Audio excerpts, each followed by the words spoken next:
घी का दीपक कहा गया है। देवी की उपासना में, भगवती की उपासना में सर्वोत्तम और सर्वोत्तम घी की अखंड ज्योति कही गई है। वैसे तो हर वस्तु से दीपक जलाने से अपने अलग अलग फायदे हैं, परंतु उनमें भी सर्वोत्तम घृत के दीपक को कहा गया, क्योंकि घृत का दीपक सब कुछ, सभी मनोकामनाओं को पूरी करने वाला है, इसलिए घृत का दीपक जलाकर 9 दिन अखंड ज्योति करना चाहिए, भगवती का उत्सव करना चाहिए।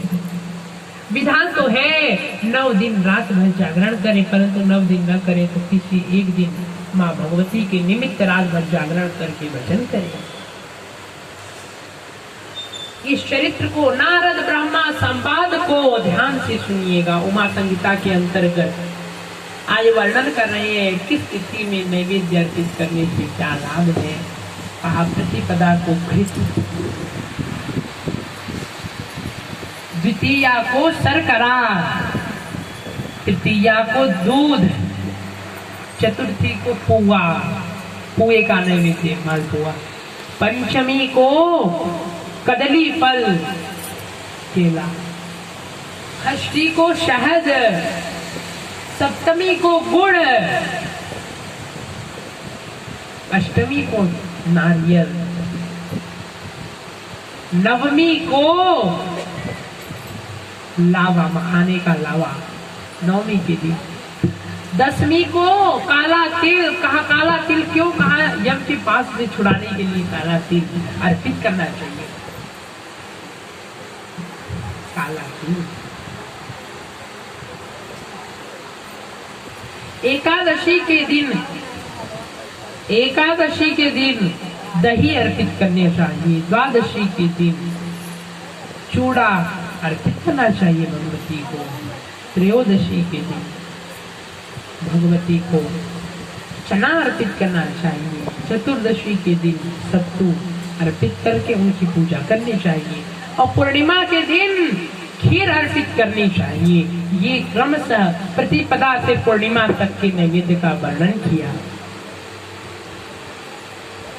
अब वर्णन करते हैं इस सोमवार पर्यंत रविवार, इन 7 दिनों में भगवती को विशिष्ट नैवेद्य क्या क्या है।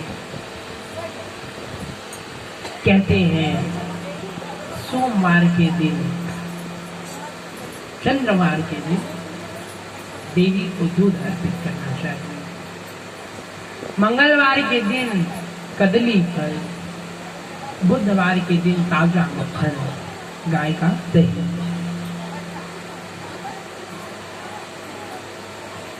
और गुरुवार के दिन गुड़ अर्पित करना चाहिए। शुक्रवार के दिन श्वेत शर्करा अर्पित करना चाहिए। शनिवार के दिन घृत अर्पित करना चाहिए और रविवार के दिन खीर अर्पित करना चाहिए। कहा खीर ने अर्पित करने से क्या लाभ?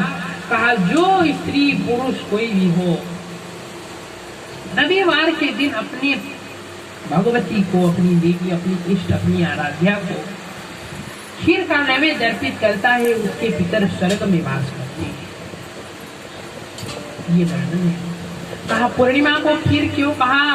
कहा पूर्णिमा को खीर अर्पित करने से भी पितर स्वर्ग में वास करते हैं, इसलिए पूर्णिमा के दिन देवी को खीर अवश्य अर्पित करना चाहिए।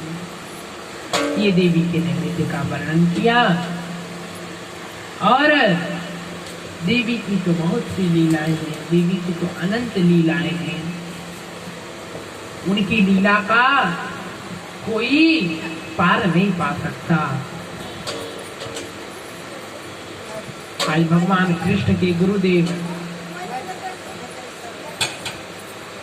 भगवान कहते हैं कि जाकर तुम शिव की तपस्या करो पुत्र के लिए। आज भगवान कृष्ण तपस्या करने के लिए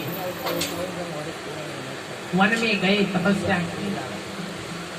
पुनः शिव महापुराण की कथा सुन रहे भगवान कृष्ण पुत्र के लिए। देखो शिव पुराण की महिमा क्या है, इसको देखो, इस विषय को सुनो और इसे समझो कि शिव क्या है।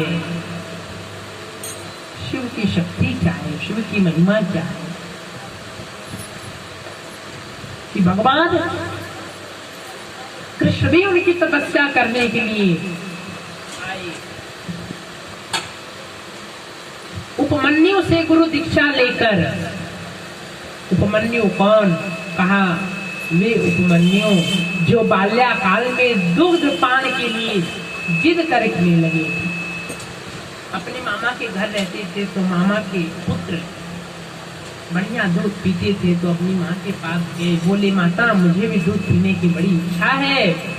माता गई तो उस समय ऐसे बीज आते थे कि उसको जल में डाल के, उसको पीस के जल में डाल देंगे तो दूध, कृत्रिम दूध, नकली दूध बन जाएगा। तो बीज गई, बीज लिया, पत्थर से पीस कर जल में डाल दिया, ले आई। आज उन्हें इतना दुख हुआ, उन्होंने कहा कि माँ मुझे दूध कौन देगा? कहा जाके शिव की तपस्या करो। तो जो दूध की जिद के लिए वो उपमन्यु तप करने के लिए गए, तप किया, इंद्र का रूप धारण करके भगवान आए, इंद्र का रूप धारण करके वे भगवान आए, वे भगवान शिव आए। कहते हैं अरे अरे जो वर चाहिए मुझसे मांग ले। शिव तो आएगा नहीं, शिव तो बड़ा नौटंकी करता है, आने में बहुत परीक्षा लेता है। उन्होंने कहा खबरदार से इंद्र, तेरी अंदर इतनी क्षमता नहीं कि मैं जो चाहूं वो तू दे दे मुझे। देगा तो केवल शिव देगा, चले जा यहाँ से, नहीं अपनी क्रोधाग्नि से तुझे भस्म कर दूंगा। अपने इष्ट के प्रति ऐसी भक्ति देकर भगवान शिव प्रकट हो गए। कहा वर मांगो। कहा प्रभु दूध। वो तो जानते थे कि दूध के लिए। कहा जाओ आज से क्षीर समुद्र तुम्हें दे दिया। ऐसे शिव है, देने वाला तो शिव है, उसका चरित्र देखो। एक गिलास दूध